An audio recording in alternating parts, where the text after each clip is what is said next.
Good morning, lovely people, and welcome to the Black Pill Radio Show. I'm your host, Mr. Tyler, and today we are giving advice to young black girls, young Afro Latino girls who really need guidance, who really don't have that support, or maybe they do have that support, but they're looking for some wisdom, some knowledge to get them to the next level, to have them reach their next goal. I have a panel of moms and wonderful women who are going to be talking to you, young ladies, and giving you the wisdom, the guidance that you guys need. So I'm going to have you ladies introduce yourselves first, and then we'll get right into it. We'll start with Layla. Hi, young girls. How are you? My name is Layla, as Tyler said. I'm from the Bronx, a mom, and I'm also a student at Columbia University. And I started an organization. It's called Beyond the Box, and it helps formerly incarcerated people obtain an education. That's basically what we're trying to do. Thank you. And next up will be Ashley. Good morning, everyone. My name is Ashley. I'm a mother of a young black girl and a young black boy. But I'm a mother. I own a business called LAD, which stands for Ladies About Dreams and Success, where we simply just encourage women to follow their dreams, empower one another, and make success a priority. I also am a credit repair agent, so I help with finances and getting that credit score higher. I'm an Herbalife distributor, so with the health field, everyone needs to take care of their health care, so I help with that. And I also mentor the youth, mainly fifth graders to eighth grade girls. I'm trying to encourage them and help them develop the right life skills and, to expose who they were, learn who they are becoming, and decide who they want to become. So that's a little bit about me, and I'm happy to be here today. Thank you, Ashley. And next up, I hope I don't mispronounce your name, Mierta? Marita. Marita. See, I'm going to mess that up. Is that? All right. Yeah. I'm going to write it down in my kind of way. All right, That's Marita. okay. So hello, everyone, and good morning. I'm Marita Bayati. I am the author of The Girly Girl's Guide to Living a Fabulously Fulfilled Life. I'm also a motivational artist and entrepreneur. I have a camp called Camp Girly Girl. We have an event coming up, Camp Girly Girl Mother and Daughter Day, where I mentor girls between the ages of 10 to 15 years old and their moms. So we do a lot of girl and women empowerment through that organization, and I'm also an event planner. So thank you for having me. Thank you. And we have one more caller on the line. I think that's T. Can you introduce yourself? Hi, happy Sunday, everyone. So I'm Tanisha Ingram. Everyone calls me Coach T. I'm a nonprofit coach based in New York City, and I basically support people with sustaining their nonprofit work. I'm also a mom of an excellent and beautiful 11-year-old girl, and I mentor in the community, so I'm just here to connect with everyone. Sounds wonderful. We're supposed to have one more caller on the line, so if she calls in a little bit later, we'll bring her in and introduce her. But for now, we're just going to get started. So we want to give advice to young black women out there, and I know you guys were once young black women, and some of you guys are moms.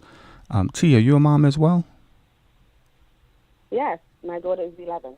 All right, excellent. So everybody on the panel is a mom. So we want to give advice to these young girls, but we also want to talk about some real issues that are going on in the community, that are going on in their family environment, that's going on in their educational environment, that's going on with their bodies. Some of these young ladies are going through, puberty changes, things like that. So we want to cover a lot of different topics. I'm going to start with T first, and let's talk about education. So when it comes to education, what advice do you have for our young ladies? Well, one thing I want to start off by saying is I know the word advice is very insightful, but I think what our young women need more are examples. I'm already hearing from some of the ladies on the line the great things that they're doing, and I think it means a lot that young people just see women doing those things. The advice is great to talk to them and give them insight, but really to show them who they can be and being that example is even more powerful. The work that I do with girls in terms of education, I really support them with identifying what education is for them. Yes, career goals are awesome and going to college is awesome, and we want that for young people. I just think sometimes we have to give them an opportunity to define what that journey is for them. So in a lot of the work that I do, a lot of those discussions are around just goals and what do you really want to do and how can we support you with getting there, opposed to you need to go to college to get there or you need to go to trade school to get there. So that's really how I look at education and the work that I'm doing. Okay, and Layla, you're a student. You're a Columbia student at Columbia University. What advice do you have for our young women when it comes to the educational field? So to me, I definitely understand and support where Tia's coming from, but what I've seen, what I believe is that education is definitely the road out of, out of poverty, and it's demonstrated to me that. So a little background on me: I'm also formerly incarcerated. That's why I started the nonprofit organization to help increase access to higher education for justice-involved individuals, and that has education is the thing that reduces recidivism rates, because the higher the education level, the less likely people are to return to prison. So it's not just for people who have been justice involved. It's for everyone. Education is what's going to help us get out of poverty, so I believe in the power of education. I think it's really important, and that's what I would suggest that I wish. So I'm 43, which was another thing that I didn't mention, and I'm still struggling to graduate. I graduate in May, God willing. But I wish that I would have had someone tell that to me when I was younger, to make sure that I felt that I finished, my bachelor's degree, that I went to school, and that I don't know. I just really wish that I can help other young people understand how important education is. Good advice. I'm going to go to Marita. When it comes to school, whether it be college, whether it be high school, junior high school, elementary school, even if it's advice for the parents that can help the children, what words of wisdom can you give? Well, I definitely believe education is important, no matter what it is you want to do. I'm an entrepreneur, but I didn't go to school, to college right away after I graduated high school. I decided I needed a break. I wanted to explore life, etc. And I think that's perfectly fine, but I went back to that because I realized even as an entrepreneur and running my own business, I need to have some formal education. So what did I go to school for? I went to school for business management. I was like, this is going to help me manage and run my own business no matter what field it is. So I agree both with T and Layla. Whatever your form of education is, you will need to be educated. And my thing is, what I would tell girls now, I went to school, I think I was, 23 or 24 when I decided I wanted to go back and finish. It was a little bit tougher for me because I had a son at that time to raise, and I was like, sheesh, I wish I would have went back and just finished it then.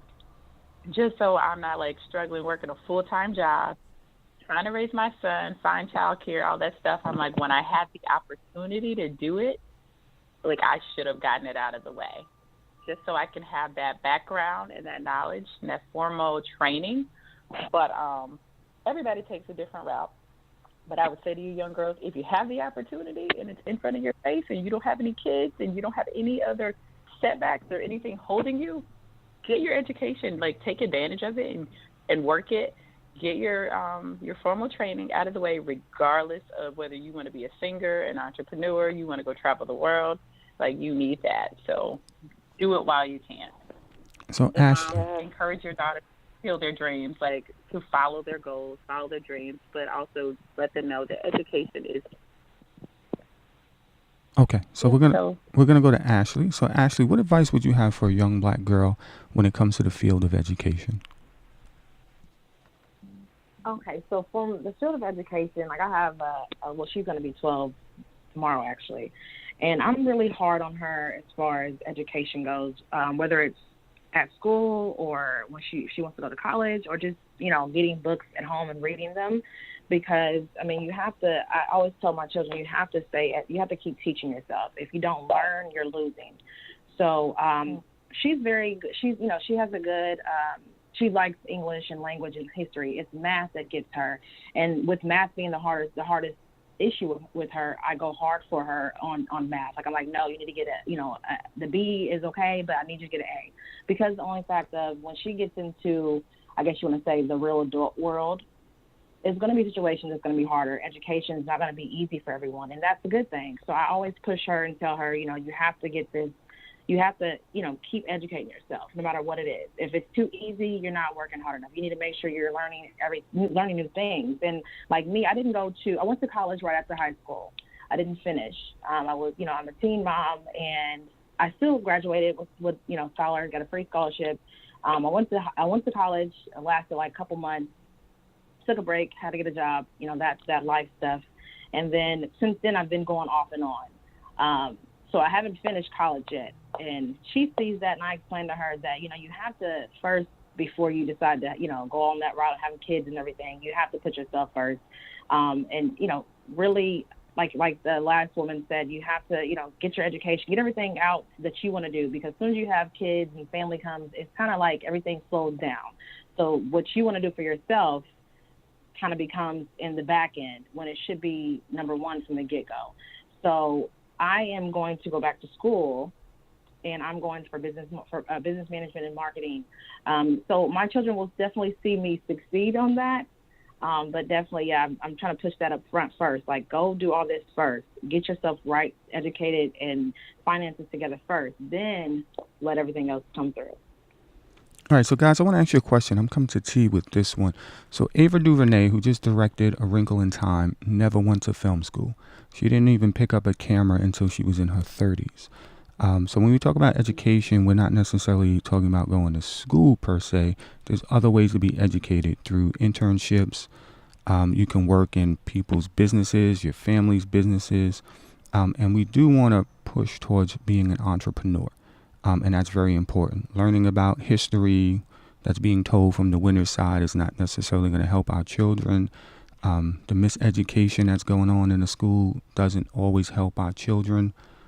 So we as a family, we as a village have to find other ways to push our kids to be educated. And we definitely, I think, we need to lean towards being entrepreneurs. So with that said, and thinking about internship in mind, what direction or what example would you give to a young lady so she can kind of reach that goal of being an entrepreneur? And that question's for T. Great. I often see myself as a bridge for young people, and I could just tell from the women who are on the call that they see themselves as that as well, to be resourceful for young girls, right? So seeing myself as a bridge is always about connecting them to different opportunities. So whether that is an internship, I'm really big on mentoring. I work with a couple of organizations and visionaries who are mentoring. For an example, this organization called Dear Black Girl, Cassandra Pryor. She is mentoring these girls, working with them, supporting them with, completing college applications and scholarships. So mentoring is a great way to expose young people to different opportunities, especially girls, and creating those safe spaces so that they can decide on whatever it is that they want to do. I want to go back to Beyond the Box because I think that is a great organization, and I think it also speaks to a certain level of awareness. So as we are mentoring these girls, making them aware of what's available to them. That young lady just said she wished someone told her sooner about education and told her how important it was. So I think mentoring is definitely something to connect young people to opportunities, especially if a goal is for them to be entrepreneurs. And then I just think awareness, just knowing what's out there, knowing what's accessible to you. I'm also connected with a great organization called Wonder No More. She's connecting young girls to traveling so that they can get a passport and a plane ticket and travel and see the world. I also think, though, that contributes to them seeing what they can be and then them taking it on as an entrepreneur and a leader. So those would be the three things that I'd say, mentoring, awareness, and just access to information. All right, Layla, I'm going to bring you into that question as well. T mentioned examples, right? And I'm thinking about entrepreneurship. I'm thinking about internship. I'm thinking about working for free instead of paying for college to get an education. How does that work for you? Maybe how does that work for your child? And what advice would you give based on that we just discussed? Can you elaborate on working for free? Work, Because if you mean, working for hmm free means if you're like 17, 16 years old, and let's say, and you agree that they should work for free. I totally well, let disagree me on let me answer your anyone working question. for Let me answer free. your question. So working for free means they're 16, 17 years old, right? And maybe there's a course on photography that costs $5,000 that they can't afford to learn how to be a photographer. But there's a local photography studio or any type of business that you can go in and you don't have to pay to learn, but you can learn while on a job as you help out. That's called working for free. That's working to get an education as opposed to paying to get an education. You get the education for free. So that's what I mean. Oh, okay. I never heard of that before, but that's a great way. But I really have an issue with like internships where they're not paid, especially for people who are low income. So that's why I don't agree on that. I have a real big issue with that. But yeah, I agree with everything that he was saying in reference to the fact that we need more people to mentor women, young girls, and our young children just in general. But mentorship is so important. It's important for kids to see people who have, who have made it out of poverty, who are lawyers. It's important. It comes to my mind. What comes is something that's been in the news recently. The beautiful young child who was looking up to Michelle Obama, to her portrait, how like inspired she was. Just it was just beautiful, like that image of her being so proud to see someone who looked like her in this portrait. That's what we need to do, right? To demonstrate to our young children that it's that we can make it and that we can do better things, that we can become doctors, that we can become entrepreneurs, that we can lawyers, and even presidents and first ladies. So it's important for us to give back once we've come out. So this message is not so much for the young girls, but for young moms who are successful in whatever it is that they're doing, to not only inspire their children but to also inspire others to be to achieve, to show our young children what can be done and how to do it. Got you. So I want to bring another caller, another panelist on. So Chantel, can you introduce yourself? Hi, everybody. I'm Chantel Gary, and I am the president of Let's Be Vegan, LLC, and I'm the creator of letsbevegan.com. It's my pleasure to be here and speak with you guys today. Thank you. So the first topic we're talking about education. We're giving advice. We're showing examples or talking about examples. We're talking about motivation for young girls to achieve a proper education so that they can hopefully be entrepreneurs and be self-sufficient. What advice would you give? So I think one of the best things, that a person can do is surround themselves with people that are movers and people that are mobilized in the entrepreneurial world. I really feel like that is one of the things that has helped me. And just being around that kind of energy will push you and keep you motivated, and it will expose you to things that you probably wouldn't get exposed to in any other way. And even when it comes to school, I feel like entrepreneurship is kind of this monster of its own, and the more you're around it, the more you feed off of that energy. So really just finding people that are doing things in the community or in your area will just kind of keep you motivated. And I think that's one of the things that has helped me a lot as an entrepreneur. And it really is just one of those things that if you don't see it and you don't have those examples, you don't know it exists.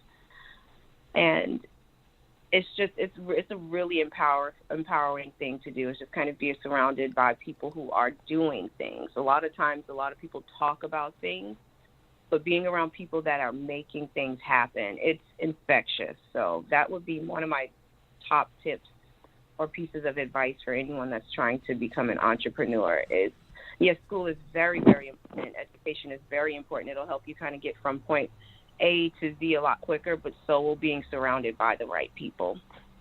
And excellent advice. I agree with that. I want to move on to the next thing, which is kind of health, but I want to combine health with nutrition, beauty, self-esteem, wellness. And I'm going to come to Marita on that one. So when we talk about kind of the family of health, right, the things I just combined, and I know you work in that field, some black girls struggle with image. And how can you speak to that for them? We had a whole discussion on this yesterday. It's so funny that you said that. So I spoke at a women's empowerment conference yesterday with Juju from Love and Hip Hop, and a whole topic arose about image and changing who you are and trying to fit in. We see, especially as young black girls, see so many different images that are out there on TV. We want to look like these celebrities or these supermodels, and, we're trying to get plastic surgery and all this stuff, right? So my thing is, listen, one, you've got to be comfortable with who you are regardless. I always tell people, you have to know that you are beautiful. You have to know that the way God created you is completely okay, and not look to these celebrities just because you might see their bodies a certain way, that, you can't think they have this happy, perfect life. So we've got to really train our girls to be confident in who they are. And then as far as like health, like I think the overall health contributes to your wealth. So if you're feeding your body the proper things, if you're eating the right things, all of this helps your overall life spiritually, mentally, and business-wise. You've got to be in your best shape. You've got to be feeding your body the best things to produce the best fruits and have the perfect outcome in every aspect of your life. I end up going pescatarian for a year. After 1 year, I slipped up. So I'm going to start back again. But during that year, I felt like I had so much more energy. I could get up and go running in the morning. Like my overall appearance changed. So I tell people, instead of trying to change who you are physically with like altering your body, getting these plastic surgeries and things like that, try to watch what you intake into your life, into your body. Health and eating right is the number one thing that will help you overall. So, yeah, that's all I got to say on that. And can you explain to our young girls what that means? Because they might not understand when you say pescatarian. Oh, so I stopped eating meats. The only thing I could eat was seafood. So pescatarianism, you eat fish, fruits, vegetables, but you stay away from pork, chicken, beef, everything else.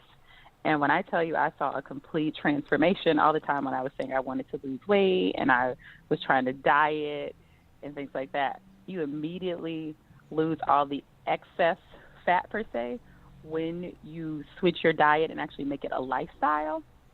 So a lot of times we fluctuate with our bodies as women, and I noticed that when I took on the pescatarian lifestyle, that's when everything started to change for me. I was consistently one weight.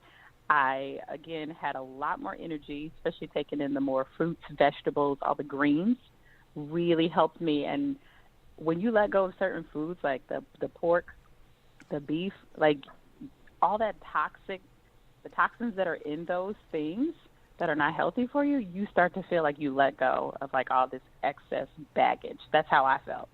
So once you eat better, then I feel like you can do better, you can think clearer, and that helped me in my overall life, especially when it came to business. I had like this new profound vision of like, wait a minute, I can do this. I have this energy. My son even started to pick up these habits that I was eating healthy. So it trickles down to your kids. And once he saw that I was doing that, it definitely impacted him as well. And he's 12 years old. So he was like, okay, well, I can, start eating healthier and better too. And I think like one of the women said, I think it was T, she said, we have to be an example so we can give the advice, but the girls need to see that we are doing these things and how it's working for us, and we're a model for them. So that's very, very important. We don't want to just tell you and talk to you and say, this is what you should do. But if we are doing it and being that example, that's important. And they feel like, okay, I can do this too. Right. Excellent advice. And Ashley, I'm going to bring you in on this. So when we talk about health, beauty, wellness, nutrition, mental health, how could you add on to what Marita just said as well? I know you're in the Herbalife, and I know that's a big thing that you just started doing. So you could speak on that a little bit. Also speak on the wellness of young girls when it relates to that.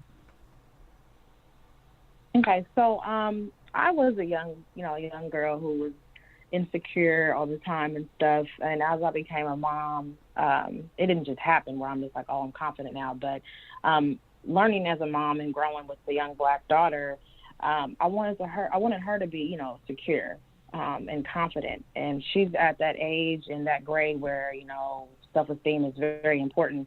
So I started just showing her, like, as I said, lead by example. So, I have cut my hair before. Now I'm growing, dreads. So just to show her, like, you can be who you are. You can be confident. I started losing weight. I started doing Herbalife, and I lost 30 pounds so far. I started just buying more fruits and vegetables when I grocery shop. And before, I'm not going to lie, we would go to, McDonald's, and I would just buy a bunch of junk on the grocery list, but I started buying fruits and vegetables to show them we have to start putting the right energy in our body so that we can actually connect with the right people and have the right, and exercise and live longer and kind of avoid these other health problems, mentally and physically.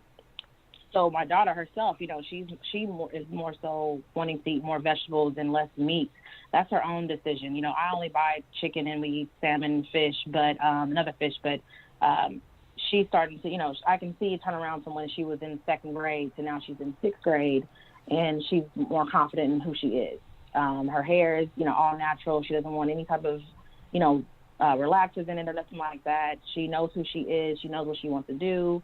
She used to be afraid of not having any friends, and now she only has like 2 friends, and she's okay with the fact that if you don't accept me, then you don't need to be around me. So I think we just need, as mothers and as aunts or sisters or cousins, anyone that you can be an example to with a young Black girl, we just need to show them that you're living the actual life that you're actually trying to give them advice on, and let them know that their tongue is very powerful. I always tell my children, you have to ask the universe to give you what exactly you want.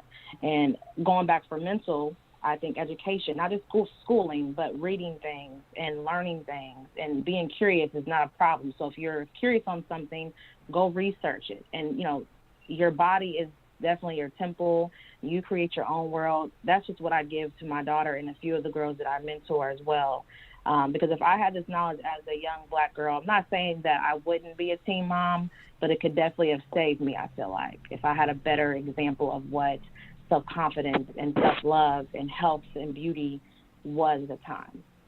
So when you speak of knowledge, that education that we need ties into our health. So I want to bring it to Chantel. How do you add to this conversation when it comes to health, beauty, wellness, mental health, self-esteem? Well, as you know, this is what I do for a living, and one thing that I've learned is that everything needs to be in alignment for you to be successful. And that can be something different for a lot of different people, like for the other panelists who said being pescatarian. For me, it is eating a plant-based diet and being very mindful about everything that I put into my body. And that includes how I think, as well as the foods that I eat.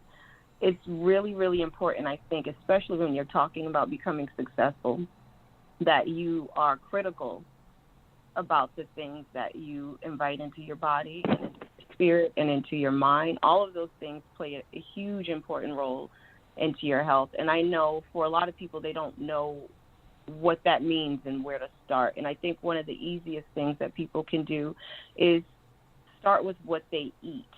And it doesn't always have to mean taking that huge plunge and just saying, okay, I'm going to go completely plant-based or being vegan, but just, making small changes over a period of time lead to really big changes and really big impactful results that you can have. So that could mean, I have an herbal regimen. You know how important herbs are to me, so I have a regimen where I make different herbal infusions, and the women that are around me now do the same thing. So when people see you doing things and living your life a certain way and they see these results, they see your hair grow, they see you happier, they see things happening in your life and becoming more aligned, it becomes infectious to the people around you, and people want to kind of mimic what you're doing. So it kind of gives you this opportunity to be an example to those people around you in a different way and without even really trying. And I think that that's something that's really, really powerful. So I always recommend people start by making small changes. Cut one thing out of your diet, cut the processed foods out of your diet. Every time you cut something that's bad for you out of your life, it uplifts you and it empowers you another level. So it kind of encourages you to just kind of keep going and keep finding ways to fine-tune your diet and fine-tune how you treat yourself. And what happens is you become more radiant from the inside out, and that's where real beauty comes from. It comes from the inside out. So everything from what you eat to how you think, the people that you have around you, all those things play an important part in your overall health and how you look and how you feel and the energy that you put out to those that are around you. Excellent advice. And our show is titled Advice for a Young Black Girl. But this advice also goes to the family, to the guardians, to the community, in terms of how we can cultivate the mind through food, through nutrition, through self-belief of beauty and self-esteem, and how that could lead to a better education in terms of clarity, being aware, being awake, having more energy. So that segues into family. So I want to talk about family and community. Some of our black girls are going through a lot of trauma in their households, cyberbullying, bullying in the school system. We have a lot of issues with the justice system, which messes with their self-esteem, their self-worth, and their image, right? So let's deal with that. And it's a broad question, but I'm going to bring it to T. What example and or advice do you have for young black girls who are dealing with so much in their household and community? Absolutely. So I've been actually working with nonprofits since I was 15 years old, since I was a young person. So I feel like community and nonprofits have contributed greatly to just who I am professionally and personally. But what I would say to that, and this is something I was saying to a visionary the other day, no secrets. There should be no secrets. We should not be keeping resources, great resources and opportunities, a secret. Some of you ladies on the panel are doing great work. So making sure that everyone knows what we're up to and what we're doing. Gossip is not kept a secret. Rumors are not kept a secret. Let's shout from the rooftop the resources that we are offering for our girls. And I think for families, know that we're here. Know that there are nonprofits and other agencies and individuals, right, and entrepreneurs that exist to support your young girl with advancing themselves. I think that families often feel judged and looked upon like they're not doing something. But I think that for what I would say to providers and entrepreneurs who hope to work with or who are working with black and brown girls, I would say that we have to suspend our first judgment and solely look at the whole child and not get into trying to judge their families or judge the communities that they come from or judge their situations, but just know that when you create a safe space for young people, they will show up. So that is really, really what I would say. Okay, and I want to bring that question also to Marita. Okay, so I really agree that we definitely can't keep this a secret because all of the negative energy, the bad news definitely gets out there. So we should be promoting, sharing all of the resources and not keeping them to ourselves because it takes a village to raise a child. It takes a village to uplift our girls and our teens. And I feel like as entrepreneurs, we should be able to make ourselves available and connect with other business owners, especially women entrepreneurs that are in our communities and we should come together more often as a community to put on events, to be able to have empowerment circles, conferences, chats with our young girls. So making those resources 100% available and really promoting that and showing, one, that there is a community of almost like mothers, big sisters kind of thing. That's what I like to do here. I'm in New Haven, Connecticut. So with the event that we were at yesterday, we made a vow to like all stick together. Like there was so many women entrepreneurs in one room, and a lot of the young girls in there didn't know that half of us existed. And I'm like, we are all in the same state.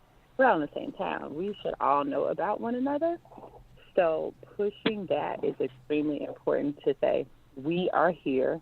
You have a sister, you have a second mom to lean on. And I feel like once the young girls in the community know that there are powerful, strong Black women or women of color, minority, and examples to look up to, I think that would change their entire mindset, regardless of what's going on in their home. They feel like they do have another outlet and another safe space to go to. We just have to put ourselves out there to make it known that we are available, for sure. Good advice. So, Layla, I want to bring you in on that question as well. When we talk about the family, the community, the village coming together to raise our children, but we know the children are going through a lot. There's a lot of racism out there. When we talk about racism, we're talking about systems that oppress, right? And our children are involved in a lot of these different systems. So I know you're familiar with some of that. So why don't you relate your experience to how we can help a young Black child deal with what they'll be going through when they get older?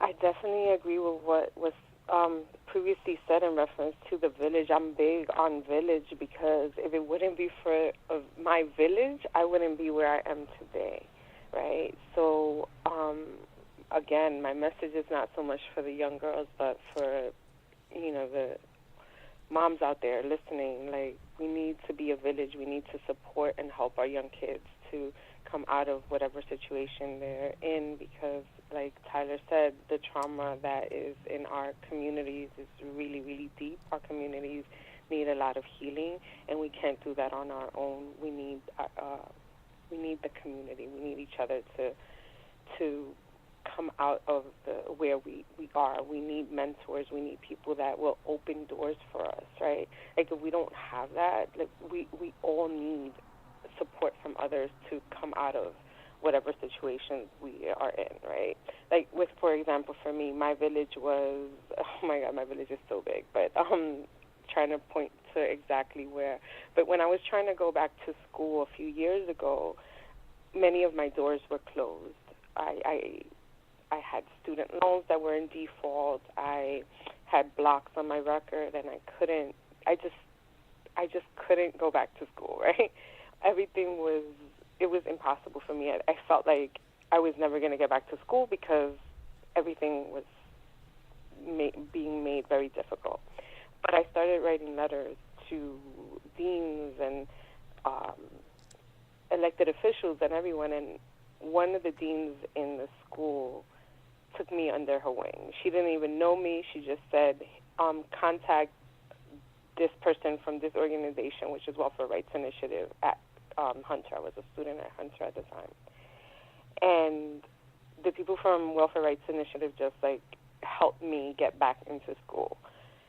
And here I am now, a student at Columbia about to graduate, and this entrepreneur that I had no idea that I could be, just because of different people who have been in my life and shown me the right way, or I don't know. It's just, we really need to be more present for our young children. So let's bring back this village that we used to have so much of in before, and it's not so present now, and we need to bring that back. Excellent. So I'm going to move on to Ashley. Ashley, I know you're raising a young daughter, but also I want to know, how are you giving back to the village when we talk about the community coming together to work with our youth? Okay, so me and another woman that helps out in the community, we started a group called Different Shades of Pretty. and that was mainly for 5th through 8th grade girls. So in this mentoring group, it was after school program every week. We basically just did certain projects to encourage them, but basically help them, develop life skills, whether it was learning about their health or how to communicate with people, or just learning about life in general and how to have self-esteem. And mainly, a lot of the girls, they don't really know who they are. I mean, they're in 5th grade. They don't really know who they are. They don't really know what exactly they want to become. Everybody has dreams, obviously, but we would do certain things like a mirror project where we would have them say different things about themselves that they loved and that they liked, and ask them, tell them how to actually communicate with the other girls and how to respect each other and having listening skills and stuff like that, just to help them expose who they were, not in a bad way, but actually show who you are, and then, give them certain ideas of how to become who they really want to be, by example of who we are, I think that is very important, only because in this time of day, for some reason, when you say it's only about black girls, or if you only say it's only for black, young black girls or brown girls, people get offended in a way of like, what about the other races? But I feel like it's very important to make other girls or black girls understand, even in the community, understand how important it is to. It's okay for us to have only a group for us, because our black girls need that the most. They need us to be able to let them understand that it's okay to be, to take care of yourself. It's okay to do anything, with just your black sisters, because they're going to relate to you the most. So I think in my city, I live in Evansville, Indiana, we don't have a lot of that. We do have a lot of different programs for young black girls, but you don't see as much of it. So with me and the other woman in the community who started this program, it was very important, and the girls did enjoy it a lot. We basically just started last year, and basically until like the Christmas, usually like a holiday break, and then we plan to start doing it this year as well. But that's to me is very important, because I didn't necessarily have that as a child. I know there was programs like that. I just didn't. Me myself personally was not signed up for them. So I definitely glad that I started that with another woman, for my daughter and her daughter and the other young girls in the city. Great advice. I'm glad that you're doing something for our people, and that's a blessing. And if anyone ever says, what about the other races, just say systems of oppression and born into privilege, and that would pretty much shut that conversation down. So now we want to move into our last thing, which is tech and finance. I'm going to come to T first, then I'm going to go to Chantel. So I'm going to combine tech and finance, and it's very important because that's the future, right? These days, if you don't have ownership, if you don't have savings, if you don't have a stream of income that's steady that you can rely on, you could eventually be gentrified out of the system, right? So that's one aspect of it. And then obviously tech is where we're going in our future. So I'm going to combine these two things. And T, I want you to speak on that, be an example, give some advice to our young ladies about the future when it comes to tech and finance. Great. Examples and mentoring, right? And if we get that young people do what we do and not what we say do, young people do what we do, not what we say do, we will put more clear examples in front of them.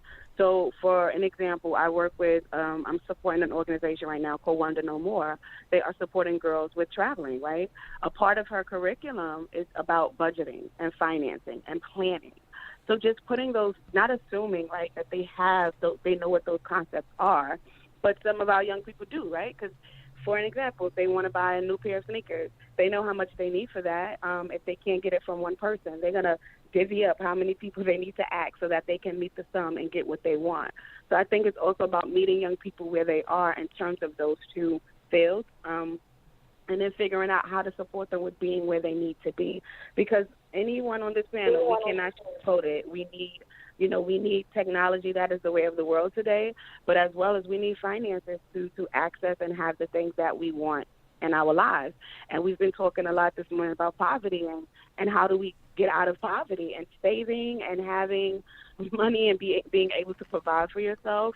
Those are ways out of poverty. So if we can show young people the example, show them other women who are in tech, connect them to a financial mentor, or if you're running a group with girls, I love the different shades of pretty group that was mentioned. Shout out to them. If a financial counselor can come and talk with them at some point or do some type of activity with them at some point. That's what I mean, direct examples in front of them, direct connections, being the bridge for the girls, showing them they will do as we do and not as we say do. Excellent. Chantel, I want to bring that question to you.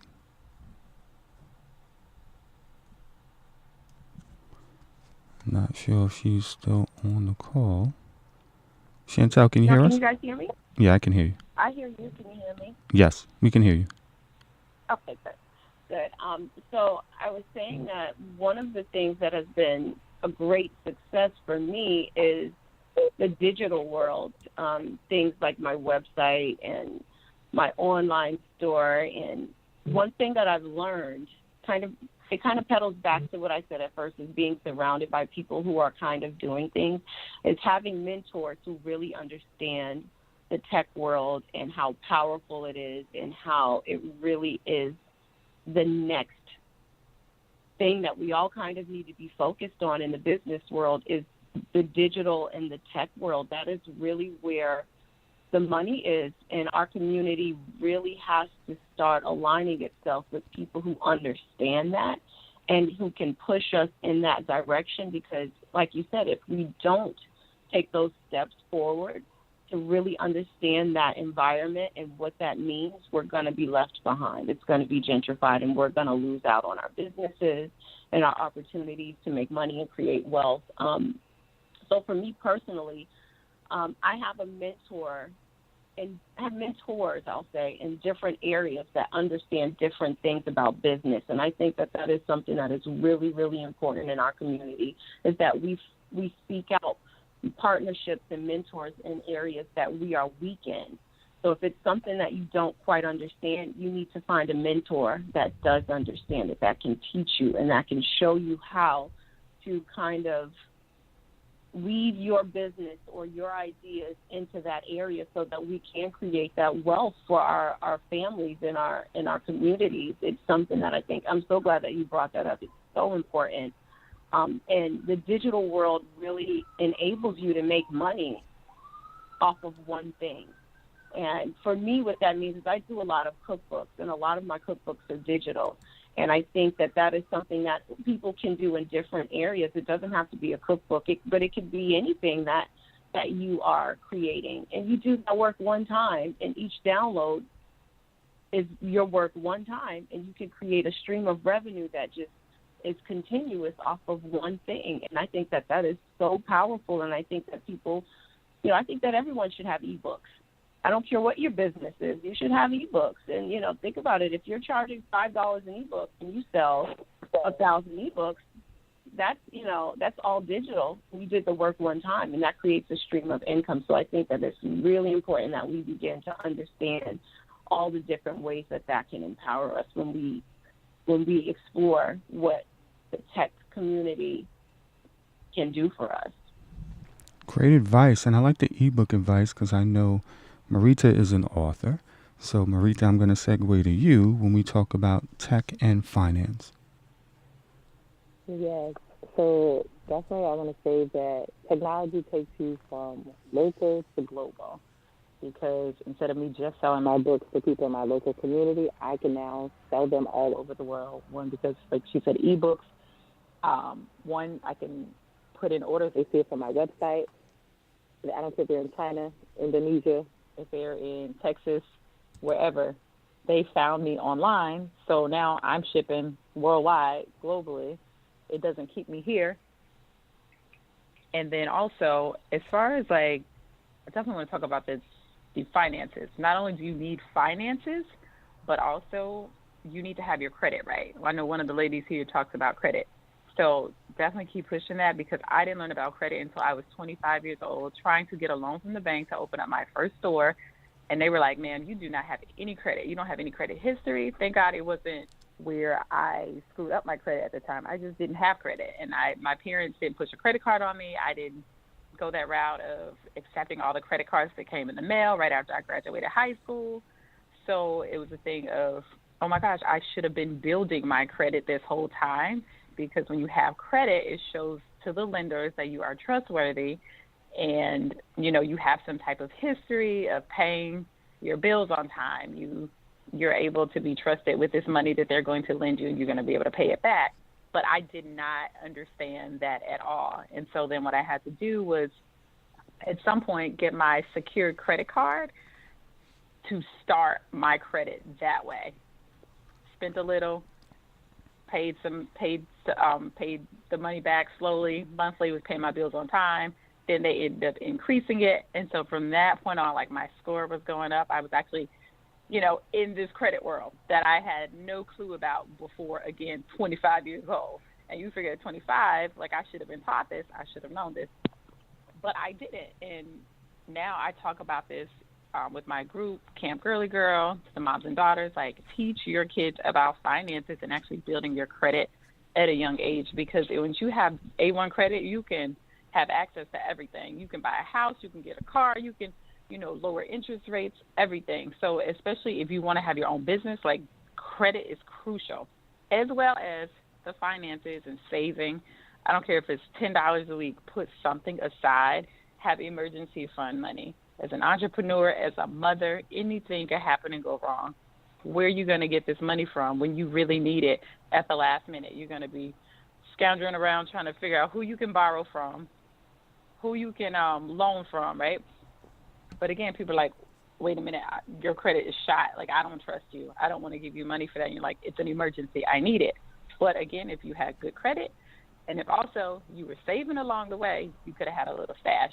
So I tell people, like, having your credit right is definitely important. And the technology piece, of course, like, that takes you, again, from local to global. Reaching people. I made so many connections with women because of my book.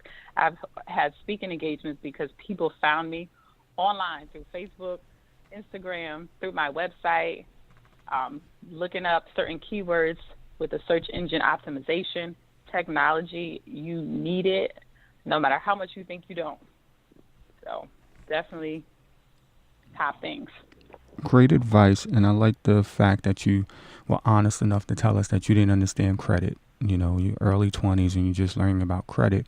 Part of that issue is the education component of it. The kids aren't learning how to bank, how to finance, how to understand money, how to understand credit. We're not really teaching that in the schools unless the kids are going to like a specific school that deals with finance. They're not really learning that in the schools. So we need to bring that back to the schools. But at the same time, when we talk about community and family, we need those examples that T mentions, right? How was your father running his business? How was your mom running her business? How was your aunt running her business? And getting in there and volunteering and working and learning the business and learning how to do the books and learning how to bank and taking kids to the banks and teaching kids how to write checks and teaching kids all about money and finance is really important. So to the young moms, to the moms out there, to the guardians out there, that's something you need to be doing with your children. You need to be showing them these different things so that they understand. Recently I was working with some youth and we had a bake sale and the youth were coming to me asking me for $1 because they didn't have any money. But I'm looking at their feet and everybody has on a pair of Air Jordans. So we got to talk about our priorities and where we're putting our money. Instead of spending $200 for sneakers, you could have spent $80 for a pair of sneakers, had $120 left in your pocket, and maybe you could have got one of those vegan cupcakes. So, it's all relative. It all comes back from education to health, to finance, to community, to knowledge. So I want to bring this next question to Ashley. You're running a business and you have a young girl. What examples are you showing your daughter specifically about how to start and run a business? Okay, so outside of entrepreneurial world, I'm actually a branch manager or assistant branch manager for Woodforest National Bank. I'm not sure if you guys, cities or states have that yet. But my children, I have a little boy too, he's 6. My children are not able, they're not going to work for anybody else. So when they say, I want to work here when I get older, I shut that down automatically. We're not speaking that into existence. So with all this YouTube watching and this technology going bigger than what it is nowadays, I make sure my children understand, especially my daughter specifically, make a business plan. I show her how to do that because she's the one who wants all this, all the nicest shoes and all this new iPhones and stuff like that. Well, besides just doing chores, I need you to show me if you can actually make some money. Let's make a plan together. I try to tell her that once you get out of school, I don't want you to work for nobody else. And with my credit going up, I plan to, put them on my credit so that when they get older, 18, they're not going anywhere, where they say that you don't have any credit, ma'am, or you don't have any credit, sir. They're going to have credit based off my credit. So that's why I'm going so hard for my own credit so that they have a chance. It's like a family. My mom wasn't big on her credit. My dad wasn't big on his credit. They worked for other people their whole life. And now in this generation, it's more entrepreneurship, So I want her to understand that, and my son as well. They're not working for no one. They're going to work for themselves. So I'm really strict on that because that's basically, I just don't feel like they should be working for anyone else. If I teach my children the right way to go, they're going to become adults with the right mindset and probably a successful business of their own. Exactly. You can inherit wealth. You can inherit a business. You can't inherit a job. So we have to teach our children that mindset. I want to end with Layla, and I want you to take 2 minutes, and I know you need way more than that, but I want you to take 2 minutes to explain to us what Beyond the Box is. Well, Beyond the Box is an organization at the moment we're working on increasing access to higher education for justice-involved individuals. So what I'm doing right now is I'm working with local, state, and federal legislators to remove the box from student applications. The box is the question that asks students if they, prospective students, if they have ever been convicted of a crime. So we are working right now with Senator Montgomery and some Assemblyman Blake and Peoples-Stokes to introduce legislation to remove the box. I'm also working at a federal level with Senator Booker to remove it at a federal level, and I'm trying to remove it from Columbia's application as well. I've been able to, I'm also part of a coalition of people who are trying to do it around the state, and with my help and the help of others, it's been removed from just this week from Washington State. They removed it at a state level. Last month it was removed from Maryland, and last year it was removed from New Orleans, Louisiana. So we're pretty excited about that work that's being done. Unfortunately, we started it in New York, and we still haven't had any success here, but hopefully we will this year. And because, like I said before, right, education is the key, and it's been the only thing that's proven to reduce recidivism rates, which is the rates that people go back to prison. The higher the education level, the less likely people are to return to prison. So why would we do anything to prohibit or limit the opportunities of people returning to school? So I'm very, very, very passionate about that. And in reference to the coding and technical stuff, I'm also working on, Beyond the Box is also working on, with another organization, trying to create a coder summit as a way to introduce formerly incarcerated people to technical training and other tech-related careers. So that's something that we're trying to work on at the moment. We're trying to obtain funding for that. So I'm going to connect. Excellent. I love what you're doing. I'm going to connect you to T. You guys definitely need to hook up. Tomorrow I'll have all your contact information on our resource page on blackpillradio.com. 90 seconds. So if anybody wants to contact anyone who's on this panel for anything that you guys want to be involved with or networking in the future, you can just go to our resource page, and the information for all our panelists from today will be on that page. That will be on that page tomorrow. Also be on the lookout for our video lessons. We released our first one last week, which was Marilyn Moore talking about orgasmic births and how childbirth does not have to be painful. It can actually be pleasurable. 60 seconds. So I want you guys to go on to our blackpillradio.com website and check out that video. And next week we'll be releasing a new video.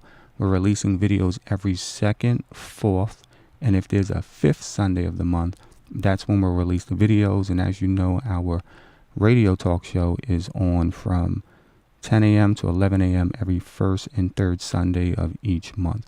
I want to thank you guys for supporting Black Pill Radio. I want to thank my panelists for coming out and providing some great information. I look forward to working with you guys again. As always, take care of yourselves, be successful, give back to the community, and support one another. I will talk to you guys soon, and thank you for coming on to the panel.